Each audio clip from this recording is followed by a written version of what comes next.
भोले बानी ससुर में करे जा उठ पतहरे बनाम। भोले बानी ससुर में ए जानू उठ पतहरे बनाम। जी हाँ दोस्तों, सुपर डुपर हिट सॉन्ग है ये, नीलकमल सिंह का गाया हुआ। अगर आपने सुना हुआ है तो बहुत बढ़िया, अगर आपने नहीं सुना हुआ है तो आप इस गाने को यूट्यूब में जाके सर्च करके सुन लें।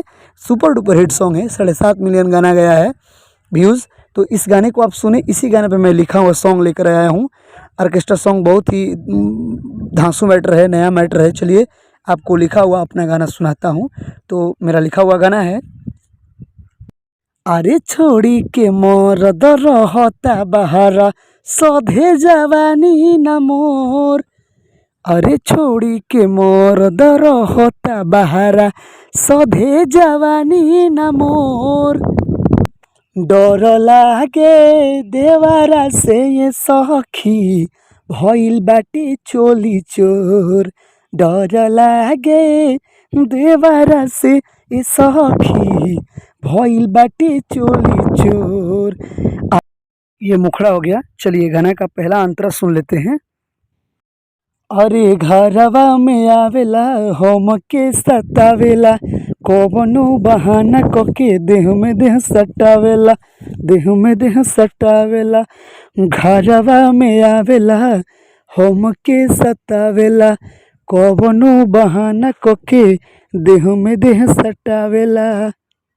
अरे जगले करा देता भोर।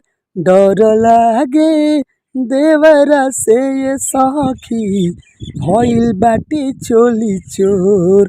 डर लागे देवरा से ये सखी भइल बाटे चोली चोर।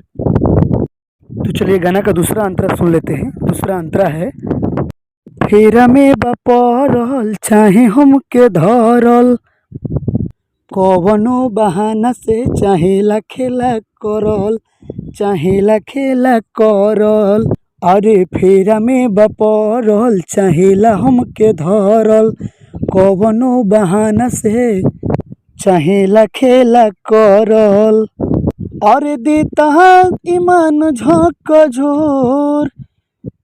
डर लागे देवरा से ये सखी भइल बाटे चोली चोर।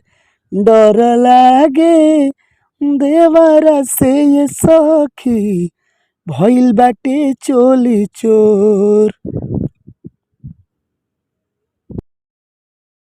इस वीडियो को लाइक करें, चैनल को सब्सक्राइब करें। ऐसे ही लिखा हुआ फ्री में फुल गाना पाने के लिए। तब तक के लिए धन्यवाद।